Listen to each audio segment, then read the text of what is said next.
একটা ক্রিকেটের নিত্য নতুন আপডেট নিয়ে আপনাদের সামনে চলে আসলাম।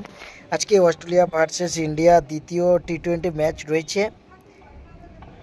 তো এই ম্যাচে যেটা সত্যি বলতে আমি জানি না আমাদের গৌতী দাদা কি মনে করেছে, প্রতিটা ম্যাচে হর্ষিত রানা থাকছে স্কোয়াডের ভিতরে। আমি বুঝতে পারছি না, প্রথম ম্যাচে হর্ষদীপ সিংকে বসিয়ে হর্ষিত রানাকে রাখা হলো, এটা একটা আশ্চর্য বিষয়।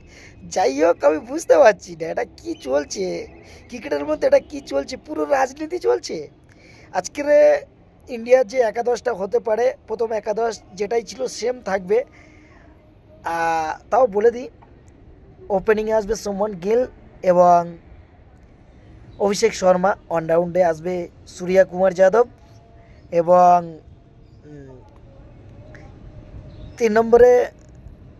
4 নম্বরে আসবেন তিলক বর্মা, 5 নম্বরে আসবেন সঞ্জু স্যামসন, 6 নম্বরে আসবেন অক্ষয় প্যাটেল, 7 নম্বরে আসবেন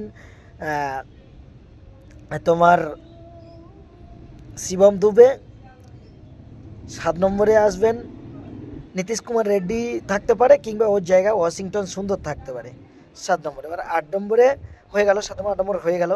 এবার 9 নম্বরে বরুণ চক্রবর্তীকে খেলাবে, যেহেতু কুলদীপকেও খেলাচ্ছে না, বরুণ চক্রবর্তী থাকতে পারে।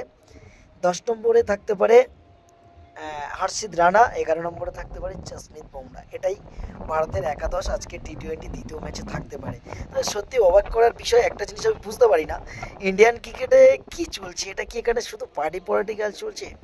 হর্ষদীপ সিং একজন টি-20 ক্রিকেটে এই মুহূর্তে যদি সমস্ত দিক দিয়ে বিবেক বিবেচনা করে দেখা যায়, তার পারফরমেন্স, তার অ্যাবিলিটি, তার অ্যাপ্রোচ, তার বোলিং রিয়াকশন, তার উইকেট টেকিং, তার ইকোনমিক রেট, তার সব কিছু এ টু জেড যদি আমরা কাউন্টিং করে দেখতে পারি, সেখানে জসপ্রীত বুমরার থেকেও তিনি একে রয়েছে টি-20 ক্রিকেট। তার মতো একজন প্লেয়ারকে বসিয়ে খেলানো হচ্ছে হর্ষিত রানা।